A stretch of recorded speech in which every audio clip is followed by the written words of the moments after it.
अध्यक्ष महोदय, मैं अपने पार्टी का और इस देश के माननीय प्रधानमंत्री जी शुक्रगुजार हूं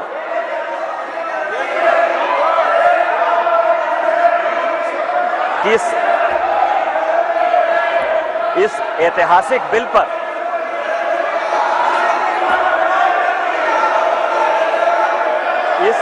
इस ऐतिहासिक बिल पर मुझे बोलने का मौका दिया। सर सी बात कह सकता है, प्लीज बैठिए। नो सर सर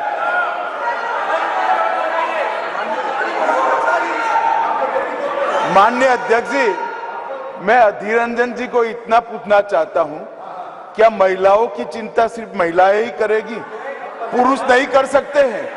किस प्रकार के समाज की आप रचना चाहते हैं भाई? महिलाओं की चिंता, महिलाओं का हित, महिलाओं से आगे बढ़कर भाइयों ने सोचना चाहिए। यही इस देश की परंपरा है। महिलाओं के बारे में सोचने का अधिकार सभी को है। तो हमारे साथी सांसद निशिकांत जी खड़े हुए हैं, इसमें उनको क्या आपत्ति है? उनको खड़ा होने नहीं मिला पहले, इसलिए थोड़ा जेलस हो रहे हैं शायद। निशिकांत जी। माननीय अध्यक्ष जी, कांग्रेस या उसके समर्थक दल किस तरह से लोकतंत्र का गला घोटते हैं, वो मैं उदाहरण हूं। मैं गांव में पैदा हुआ, मेरे माँ पिताजी आज भी गांव में रहते हैं। आज जब मैं पार्लियामेंट के लिए चल रहा था तो मेरी माँ आज एम्स देवघर में भर्ती है सर। उसने मुझे फोन किया कि बेटा यदि पार्टी तुमको मौका देती है तो आज इस बिल के बारे में जरूर बोलो। और इसीलिए कहा उसने कि जो महिला है सर, आज यदि सारे पुरुष यहां मौजूद हैं तो उसका कारण महिला है। यदि महिला नहीं होती तो पुरुष का कोई एग्जिस्टेंस नहीं होता। और आज चूंकि कांग्रेस की गलतफहमी है, गलती है सर, और ये जितने अपोजिशन के लोग हैं वो इतने वर्षों तक इस बिल को लेकर नहीं आए।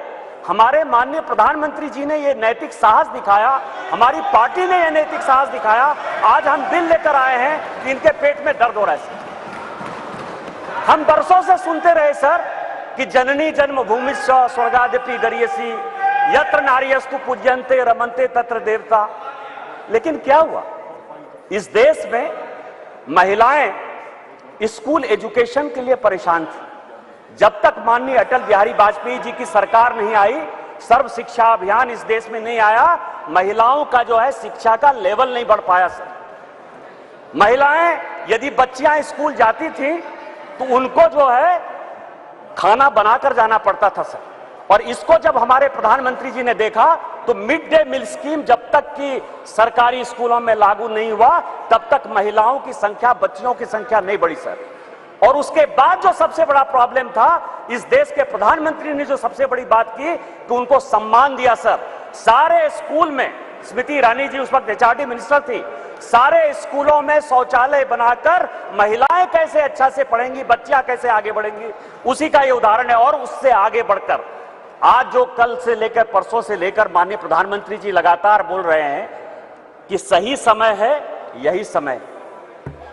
और इसी समय पर आज ये ऐतिहासिक सेशन बुलाकर माननीय प्रधानमंत्री जी ने महिलाओं को जो सम्मान देने का काम किया, उसके लिए हम भारतीय जनता पार्टी के कार्यकर्ता गौरवान्वित हैं। और हम उनका जो है आदर और नमन करते हैं कि उन्होंने महिलाओं को आरक्षण देने का फैसला किया। सर मैं पढ़ रहा था, काफी बातें कही, मैं केवल 2-3 चीजें बताना चाहता हूं, फिर अपने विषय पर आऊंगा सर। यह देश इस संविधान से चलता है और इसका आर्टिकल 82, मनीष तिवारी जी यहां बैठे हुए हैं, कल से लगातार वो संविधान संविधान संविधान की बात कर रहे हैं। अभी सोनिया जी ने भी बोलते हुए बातें कही कि अभी क्यों नहीं लागू कर दिया, कब से लागू कर देंगे। यह देश संविधान से चलता है। मैं आर्टिकल 243D और आर्टिकल 243T, जिसके लिए कि उन्होंने बड़ा अपने आप को गौरवान्वित महसूस किया कि हमने पंचायत में जो है महिला रिजर्वेशन लागू किया, बड़ा अच्छा किया। लेकिन यह आर्टिकल में 243 डी और 243 टी हमने तो नहीं दिया। आप दोनों को पढ़ लीजिए, 243 डी और टी क्या पंचायत में किस तरह से रिजर्वेशन होगा और म्युनिसिपल कॉर्पोरेशन में किस तरह से रिजर्वेशन होगा। आपने उसके लिए कभी ओबीसी की बात तो नहीं की। यदि इस आर्टिकल में यदि आपने डाला होता ओबीसी की बात, तो आप जब करिए बहुत अच्छा, इतने वर्षों से आपको नहीं दिखाई दिया। उसी तरह से 1947 से लेकर 49 तक ये पूरा संविधान सभा चलता रहा। परसों से यही भाषण सुन रहे हैं सर। इस कॉन्स्टिट्यूएंट असेंबली से लेकर 1952 से लेकर आज तक चुनाव हुआ, कभी किसी ने राज्यसभा में रिजर्वेशन की बात नहीं की, विधान परिषद में बात नहीं की। आज भी राज्यसभा में शेड्यूल कास्ट और शेड्यूल ट्राइब को रिजर्वेशन नहीं है, विधान परिषद में शेड्यूल कास्ट शेड्यूल ट्राइब को रिजर्वेशन नहीं है। आई बात केवल पॉलिटिकल एंगल के लिए ले आते हैं। आपने जब नहीं किया, जब तक आज तक जो है भारत के संविधान में यह कहा गया कि राज्यसभा में कोई रिजर्वेशन नहीं होगा, विधान परिषद में कोई रिजर्वेशन नहीं होगा, और जब माननीय प्रधानमंत्री जी और भारतीय जनता पार्टी इस बिल को लाती है तो आप कहते हैं राज्यसभा में रिजर्वेशन नहीं है, विधान परिषद में रिजर्वेशन नहीं है। आप पंचायत में कहिए कि कोई ओबीसी को रिजर्वेशन नहीं होगा, चाहे म्युनिसिपल कॉर्पोरेशन में कोई ओबीसी को रिजर्वेशन नहीं होगा। और आर्टिकल 82 है सर, जो एडजस्टमेंट ऑफ ईच सेंसस की बात कर रही है और सीट बढ़ाने की बात, सब पढ़ लीजिएगा इस आर्टिकल को। इसमें कहा गया है कि 2026 तक सभी चीजों को हमने फ्रीज कर दिया है। आप अनकॉन्स्टिट्यूशनल काम करना चाहते हैं, आप उसके ऊपर जो है कहते हैं कि 2024 से लागू कर दीजिए, तुरंत सुप्रीम कोर्ट में जाएगा और सुप्रीम कोर्ट में तुरंत वो स्टक डाउन हो जाएगा। क्या आप चाहते हैं कि महिलाओं को रिजर्वेशन नहीं दें? और जिस तरह से आप केवल राजनीति के माध्यम से इस महिला रिजर्वेशन को लॉलीपॉप बनाते रहे, घुमाते रहे, वही भारतीय जनता पार्टी करे। हमारे प्रधानमंत्री जी हैं जो कहते हैं कि जिसकी मैं शुरुआत करता हूं उसका अंत भी करता हूं। यदि ये महिला रिजर्वेशन यहां आया है तो महिलाओं को अधिकार मिलेगा, मिलकर रहेगा, दुनिया की कोई ताकत इसको नहीं रोक सकती है। लेकिन इनके यहां क्या दिक्कत है सर?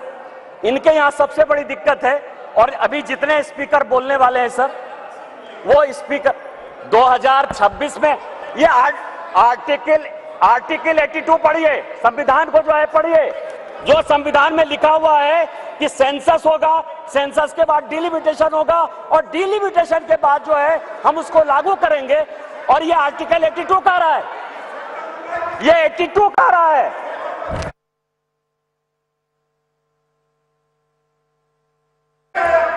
सर पूरे देश दुनिया में कोरोना के कारण लोग मरे, माननीय प्रधानमंत्री जी के कारण आज 140 करोड़ लोग बच गए। इस पार्लियामेंट को चलाने में आप जैसे लोगों को क्या समस्या होगी सर? लोकसभा, राज्यसभा, लॉबी, सभी जगह सांसद बैठकर कानून पास करते रहे।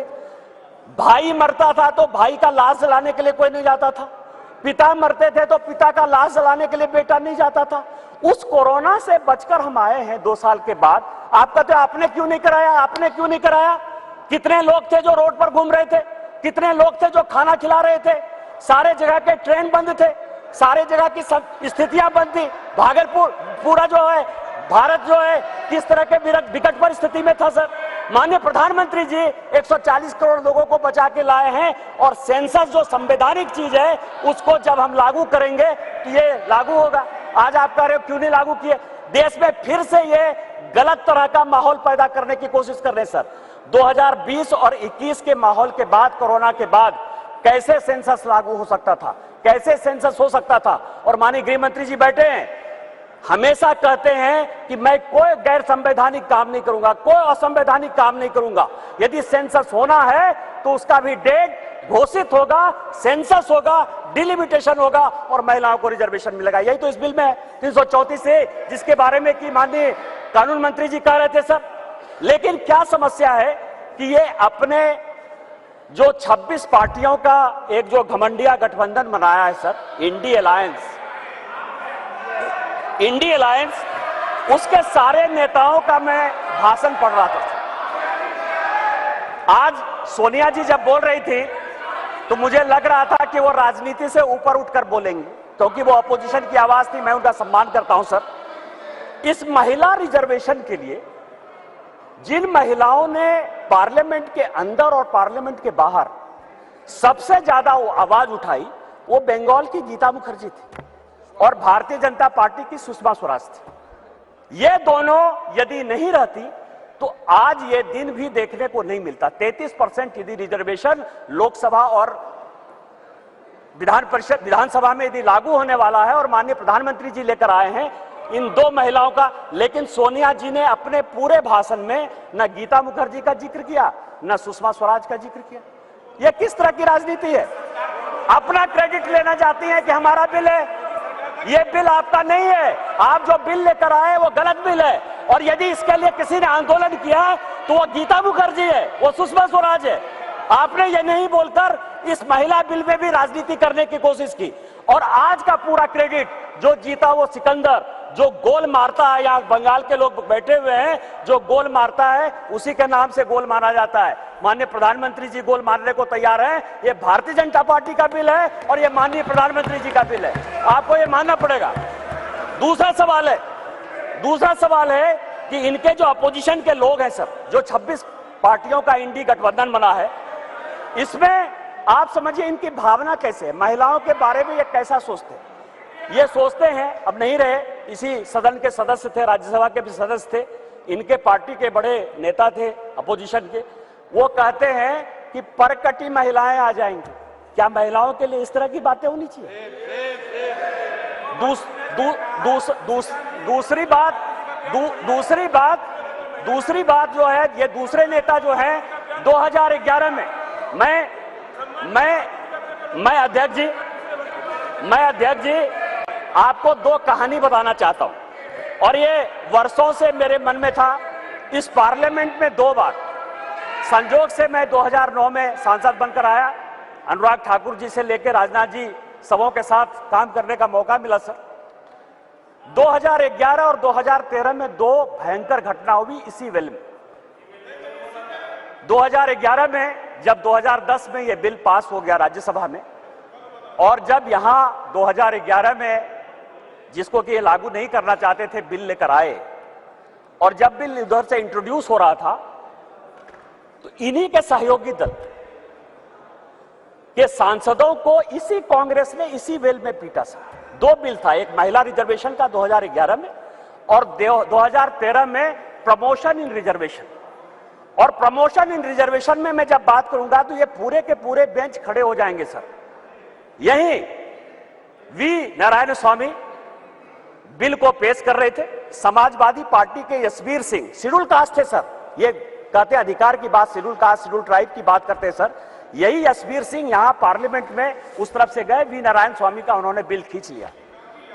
इस पार्लियामेंट में, इसी लोकसभा में सर, सबसे पहले बिल में यदि उसका कॉलर पकड़ने के लिए कोई आया तो यही मैडम श्रीमती सोनिया गांधी जी थे और नीरज शेखर वहां खड़े थे, मुलायम सिंह यादव बाहर थे और मैं वहां से कूद कर टेबल पर आया और मैंने कहा कि आप यहां की तानाशाह नहीं है, आप यहां की रानी नहीं है, इस बेल में आप मारपीट नहीं कर सकती हैं। और इनके जो इतने लेफ्टिनेंट थे बिलास मुतेबार से लेकर सबों ने उनको पीटा। ये दोनों घटनाएं जो है, चाहे महिला रिजर्वेशन का हो चाहे ये प्रमोशन इन रिजर्वेशन का हो, ये पार्लियामेंट है सर, सबको सत्य बोलना चाहिए। और मुलायम सिंह यादव ने कहा यदि बीजेपी नहीं होती तो आज के डेट में हमारे सांसद नहीं बचते। आपने तो सांसदों की हत्या करने की कोशिश की और उसी दल के साथ, उसी 26 दल के साथ ये आए हैं जिनका की मानसिकता ही नहीं है कि महिला को रिजर्वेशन मिले। चाहे वो राष्ट्रीय जनता दल है, चाहे वो समाजवादी पार्टी है, चाहे इनके सारे मुस्लिम एमपी हैं, चाहे कोई भी पॉलिटिकल पार्टी जो इनको सपोर्ट कर रही है सर, और उन्हीं के दबाव में ये कानून के विरोध में जाकर, इस संविधान के विरोध में जाकर, और उसके सारे उदाहरण है कि 96 से लेके आज तक क्यों नहीं लागू हुआ, उसी के कारण ये कभी ओबीसी रिजर्वेशन की बात करते हैं, कोटा विद इन कोटा की बात करते हैं, राज्यसभा में जो है उसको अधिकार देने की बात करते हैं, विधान परिषद में क्यों नहीं रिजर्वेशन दिया उसकी बात करते हैं, फिर वो बात करते हैं कि 2024 से क्यों नहीं लागू होगा। इनको सब कुछ पता है, ये देश संविधान से चलता है। हम एक गरीब परिवार के बेटे होकर इस पार्लियामेंट में आए हैं सर। जैसे मैंने बात कही कि मेरे माँ पिताजी आज भी गांव में रहते हैं, यदि बाबा साहब अंबेडकर का यह संविधान नहीं होता, भारतीय जनता पार्टी नहीं होती, उस दिन भी मैंने कहा कि आपने गांव नहीं देखा है, गरीबी नहीं देखा है, महिलाओं की स्थितियां नहीं देखी। आपने जो जो कानून पास किए वो महिलाओं के खिलाफ है। यदि 498 आपने पास किया जिसका आप क्रेडिट लेना चाहते हैं, तो उसमें से पुरुष से ज्यादा महिलाएं ही जेल में बंद हैं। डॉरी के केस में जिस तरह से आपने बनाया, आज यदि आपने कई एक कानून ऐसे पास किए हैं जिसमें लोग महिलाओं को नौकरी देने के लिए तैयार नहीं होते हैं, आपने महिलाओं को रोकने का प्रयास किया, महिलाओं को बढ़ाने का प्रयास नहीं किया। और हम जो बिल लेकर आए हैं, जो माननीय प्रधानमंत्री जी के नेतृत्व में ये इतिहास रचने जा रहा है, और ये जो ऐतिहासिक पल है, और स्पीकर साहब आपके जीवन का जो ऐतिहासिक पल है कि उस कुर्सी पर आप विराजमान हैं, जिस पल में ये इतिहास बन रहा है वो केवल और केवल माननीय मोदी जी की देन है, भारतीय जनता पार्टी की देन है। हम संविधान सम्मत काम करते हैं और मेरा सबों से आग्रह होगा कि दल पार्टी से ऊपर उठकर जो ये संविधान आर्टिकल 82, 243D और 243T जिन आधार पर यह संविधान चलता है, उसके आधार पर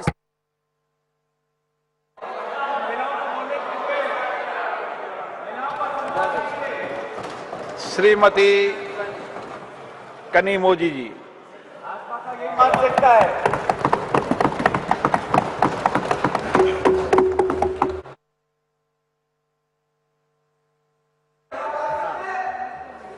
Thank you, sir.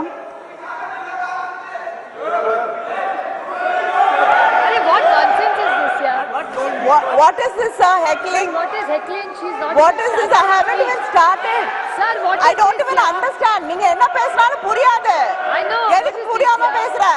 Sir, ये भाजपा का मानसिकता है। sir, what is this? She's not even started and your member is heckling us, speaker. This is the respect for women. Exactly, sir. What is this? I don't even understand what he says. What is the point in saying this? What is this? Why is this started? This is the respect for women. This is how you behave. BJP doesn't respect women. They have no respect for What is women. started and speech? Shame on you. Shame on you. Really?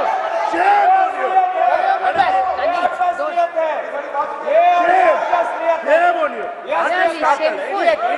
Really shameful. Very shameful.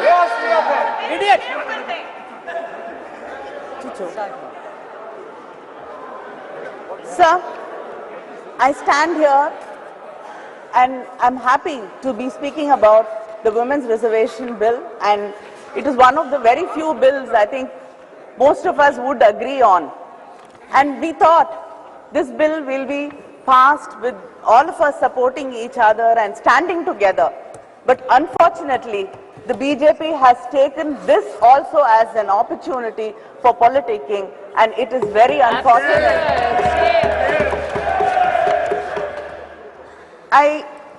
I'm just reminded of what Periyar said when I see the BJP speaking here and heckling us, that the pretense of men that they respect women and that they strive for their freedom is only a ruse to deceive them. You did now. You did. Just you did.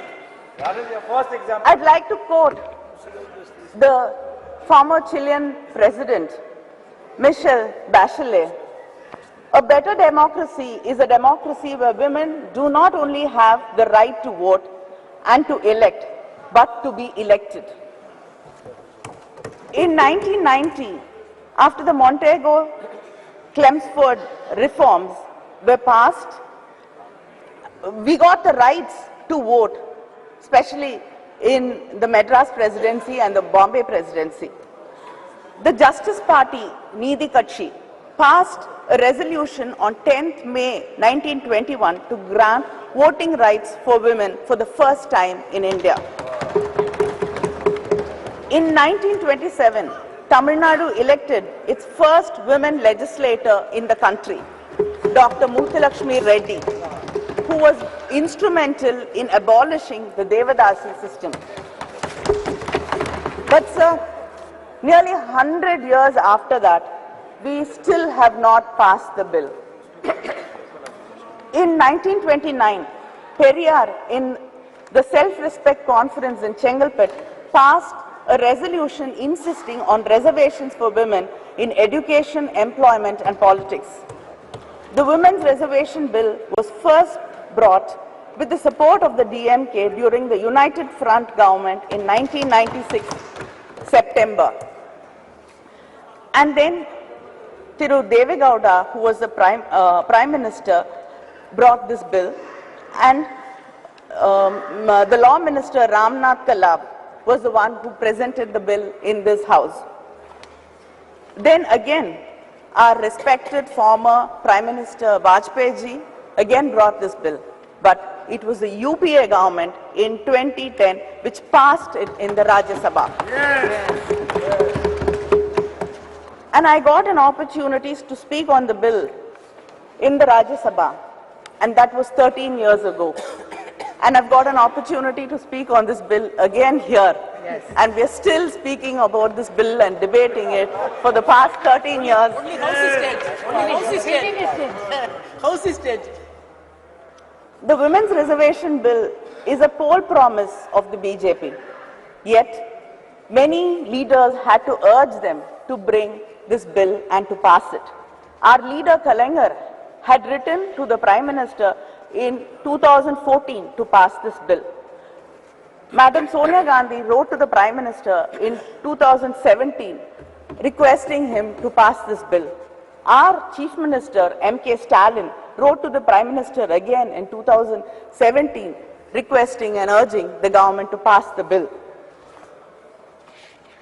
He said, the bill which was moved to empower women's voice in the legislatures and parliament of our great nation is struggling to succeed.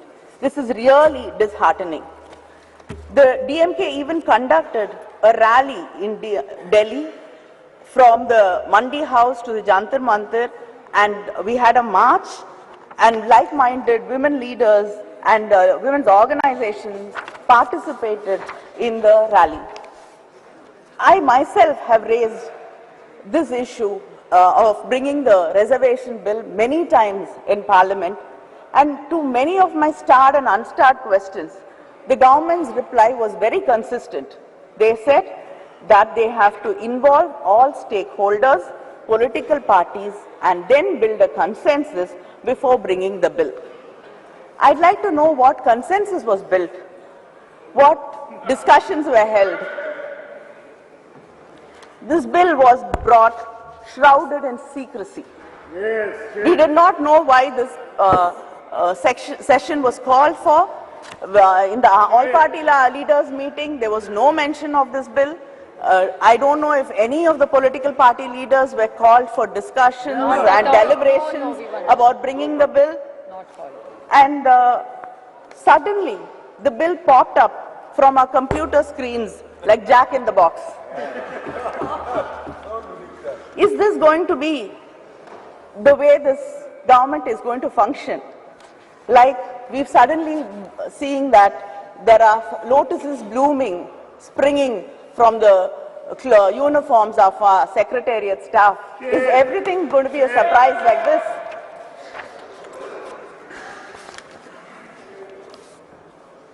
In spite of all this,